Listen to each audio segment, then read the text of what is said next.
வணக்கம். All in one zone devotional சேனலுக்கு உங்களை அன்புடன் வரவேற்கிறேன். இன்றைக்கி நம்மளுடைய சேனலில் புரட்டாசி சனிக்கிழமை நாளைக்கு புரட்டாசி சனிக்கிழமை அன்று ஏன் பெருமாளுக்கு உகந்த நாளாக கருதப்படுகிறது, ஏன் பெருமாளுக்கு விசேஷமான நாளாக கருதப்படுகிறது என்பதை நம்ம பார்க்கலாம். பூஜை, விரதம் மற்றும் பலன்களை நாம் இன்றைக்கி விரிவாக பார்க்கலாம். அதற்கு முன்னால் நம்மளுடைய சேனலை தான் ஃபர்ஸ்ட் டைம் பார்க்குறவங்களா இருந்தாலும் சரி, சப்ஸ்கிரைப் பண்ணாமல் பார்க்குறவங்களா இருந்தாலும் சரி, நம்ம சேனலை சப்ஸ்கிரைப் பண்ணிக்கோங்க. கூடவே அந்த பெல் பட்டனை ப்ரெஸ் பண்ணிக்கோங்க. ஆல் என்கின்ற ஆப்ஷனையும் ப்ரெஸ் பண்ணிக்கோங்க. அப்போ தான் நான் போடுற வீடியோஸ் எல்லாம் உங்களுக்கு உடனுக்குடன் நோட்டிஃபிகேஷனில் மிஸ் பண்ணாமல் தெரிய வரும். வாங்க இப்போது நம்ம வீடியோக்குள்ளே போகலாம். அதாவது கிருஷ்ண பரமாத்மாவே மாதங்களில் நான் மார்கழி என்று கூறியிருக்கிறார். அதுபோலவே புரட்டாசி சனிக்கிழமை பெருமாளுக்கு உகந்த நாளாக கருதப்படுகிறது. அது ஏன் அப்படி கருதப்படுகிறது என்பதை நாம் இப்போ பார்க்கலாம். அதாவது மாதங்கள் 12 மாதங்கள், 12 மாதங்களில் ஒவ்வொரு மாதமும் ஒவ்வொரு தெய்வத்துக்குரிய மாதங்களாக கருதப்படுகிறது. அதாவது உதாரணத்துக்கு விநாயகருக்கு ஆவணி மாதம் மிகவும் சிறப்பு வாய்ந்த மாதமாக கருதப்படுகிறது.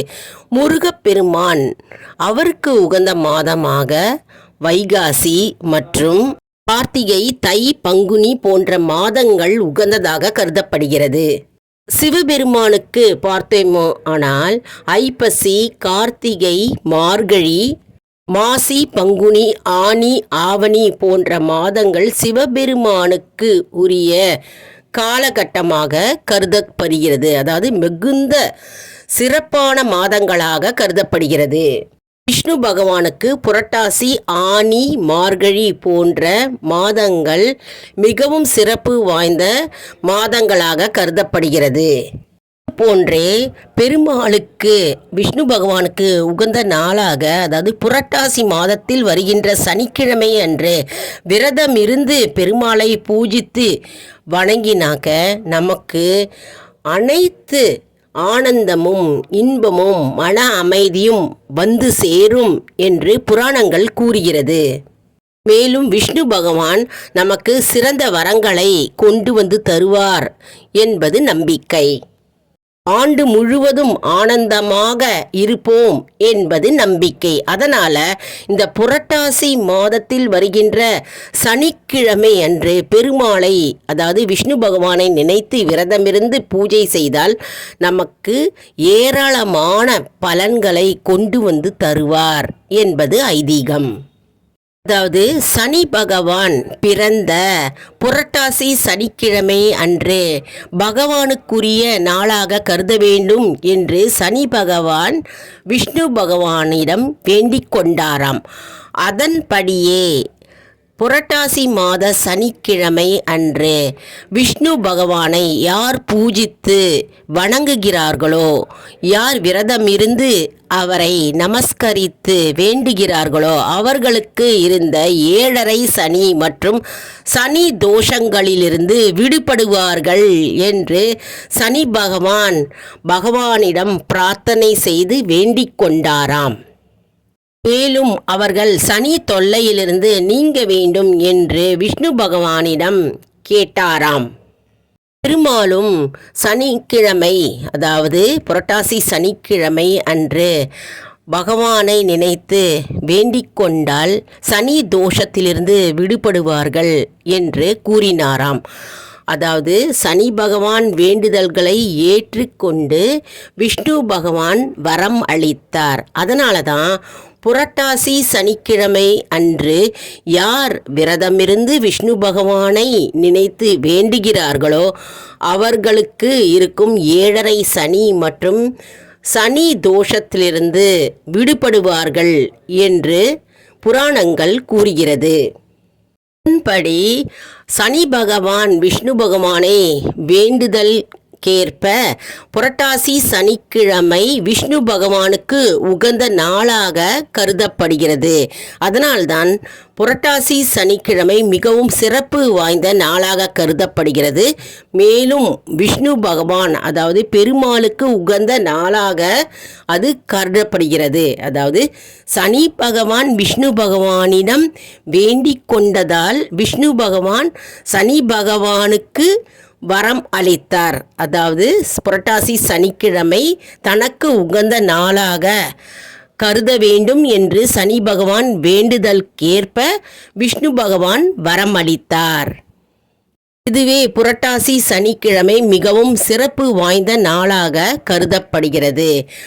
சிலர் வீடுகளில் புரட்டாசி முதல் சனிக்கிழமை, 2ஆம் சனிக்கிழமை, 3ஆம் சனிக்கிழமை, 4ஆம் சனிக்கிழமைகளில் விரதம் இருந்து பூஜை செய்து மற்றும் தளிகை போடுவார்கள்.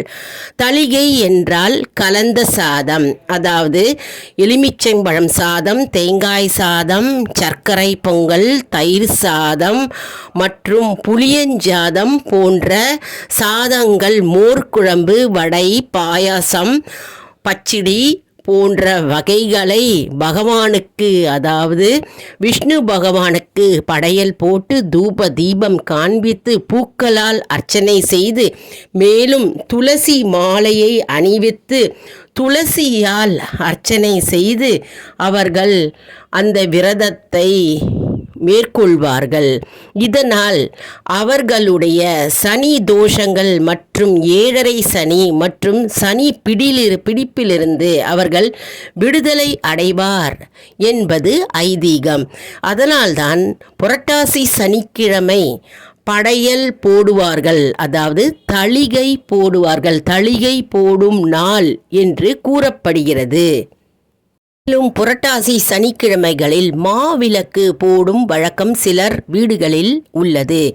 அதாவது பச்சரிசி மாவில் நெய் ஊற்றி மற்றும் ஏலக்காய் வெல்லத்தை போட்டு பிசைந்து மாவிளக்கு கட்டாயம் சனிக்கிழமை புரட்டாசி அன்று நம்ம ஏற்ற வேண்டும்.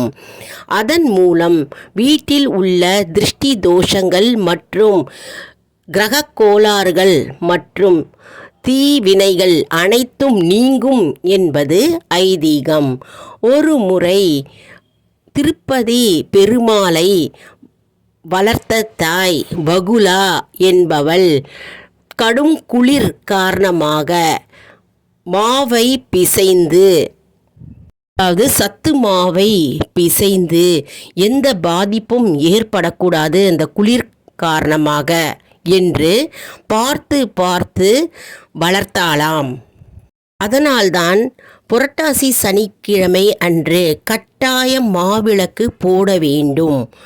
ஏனெனில் திருப்பதி பெருமாளை வளர்த்த தாயானவள் சத்து மாவை பிடித்து கடும் குளிர் தன்னுடைய மகனுக்கு ஏற்படக்கூடாது, எந்த பாதிப்பும் ஏற்படக்கூடாது என்ற நோக்கத்தால் பார்த்து அந்த சத்து மாவை பிடித்து கொடுத்தாளாம், அப்படி வளர்த்தாளாம். அதனாலவே சத்து மாவு அதாவது மாவிளக்கு மாவு போடும் வழக்கம் ஏற்பட்டுள்ளது. அதனால் புரட்டாசி சனிக்கிழமை அன்று கட்டாயம் நாம் மாவிளக்கு ஏற்ற வேண்டும். மேலும் குத்தி விளக்கில் நெய் தீபம் ஏற்ற வேண்டும். 5 முகங்களையும் ஏற்றி வைக்க வேண்டும். மேலும் சர்க்கரை பொங்கலை நாம் நெய்வேத்தியமாக படைக்கலாம். புரட்டாசி மாத சனிக்கிழமை அன்று விரதம் இருப்பவர்கள் வீட்டில் கட்டாயம் வெங்காயம், பூண்டு மற்றும் அசைவம் சாப்பிடவே கூடாது. மற்றும் விரதம் இருப்பவர்கள் துளசி தீர்த்தம் வைத்து நெய்வேத்தியமாக படைக்க வேண்டும். என்னதான் நம்ம படையல் வைத்தாலும் பூக்களை வைத்து அர்ச்சனை செய்தாலும் பெருமாளுக்கு உகந்த துளசி அதாவது 2 துளசியாவது வைத்து நம்ம நெய்வேத்தியம் பண்ண வேண்டும். மற்றும் அவருக்கு துளசி இலைகளால் அர்ச்சனை செய்தால் மிகவும் மகிழ்ச்சி அடைவாராம். அதனால் கட்டாயம் நம்ம துளசி மாலையை அவருக்கு அணிவிக்க வேண்டும். மற்றும் ஒரு பாத்திரத்தில் துளசி தீர்த்தத்தை வைத்து அவருக்கு நெய்வேத்தியமாக படைக்க வேண்டும். மேலும் அன்றைய தினத்தில் புரட்டாசி சனிக்கிழமை அன்று விஷ்ணு சகசரநாமத்தை பாராயணம் செய்ய வேண்டும். அப்படி பாராயணம் செய்ய தெரியவில்லை என்றால் கேசட்டில் மற்றும் கூகுளில் பார்த்தீங்கன்னா சர்ச் பண்ணிக்கலாம். சர்ச் பண்ணும்பொழுது விஷ்ணு சகசரநாமம் அப்படின்னு போட்டிங்கன்னா அந்த பாட்டு வரும். அந்த பாட்டுடன் நாமும் சேர்ந்து பாராயணம் பண்ணலாம், படிக்கலாம். அப்படி நம்ம பாராயணம் செய்யும் பொழுது பாவங்கள் மற்றும் தோஷங்கள் விலகும் என்பது ஐதீகம். மேலும் திருப்பதி வெங்கடாஜலபதியை நாம் நினைத்து வேண்டிக் கொண்டு பெருமாளுக்கு படையல் வைக்கும் பொழுது வெற்றிலை, பாக்கு, பழம், பூ மற்றும் சர்க்கரை பொங்கல் போன்ற கலந்த சாதங்களை நம்ம வாழை இலையில் வைத்து தூப தீபம் காண்பித்து பகவானை மனதார பிரார்த்தனை செய்து உங்கள் வேண்டுதல்கள் என்னவென்றோ அதை பகவானிடம் நாளைய பொழுது சனிக்கிழமை புரட்டாசி மாதம் அன்றைய தினத்தில் நாம் வைக்க வேண்டும். பகவான் பாதத்தில் உங்களுடைய வேண்டுதல்களை வைத்தால் கண்டிப்பாக அவர் நிறைவேற்றுவார் என்பது ஐதீகம். மேலும் நாளைய தினம் புரட்டாசி சனிக்கிழமை அன்று பெருமாளுக்கு உகந்த நாளாக கருதப்படுகிறது. அன்றைய நாளில் நாம் அன்னதானம் செய்யலாம்.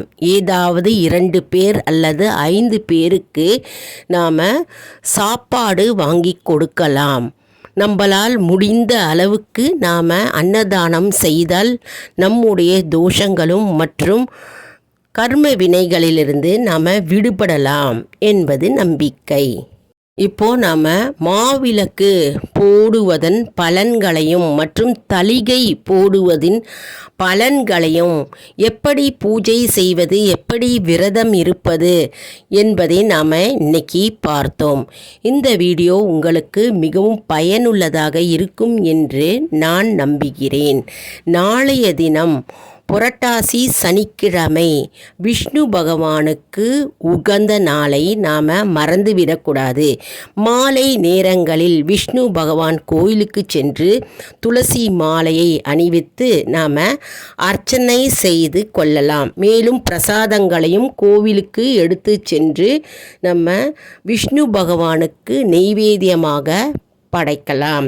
நாளைய தினம் புரட்டாசி சனிக்கிழமை மிக மிக சிறப்பு வாய்ந்த அற்புதமான நாளை நாம் மறந்துவிடக்கூடாது. இந்த வீடியோ உங்களுக்கு பிடித்திருக்கும் என்று நான் நம்புகிறேன். இந்த வீடியோவுக்கு ஒரு லைக் கொடுங்க. இதை மற்றவர்களுக்கும் ஷேர் செய்யுங்கள். அவர்களும் மாவிளக்கு எப்படி போடுவது மற்றும் தளிகை எப்படி போடுவது என்ற விவரங்களை தெரிந்து கொள்வார்கள். இதன் மூலம் நமக்கும் ஒரு புண்ணியம் கிட்டும். நம்ம வீடியோவை மறக்காமல் சப்ஸ்கிரைப் செய்யுங்கள். அடுத்த வீடியோவில் வேறொரு தலைப்புடன் உங்களை வந்து சந்திக்கிறேன். நன்றி, வணக்கம்.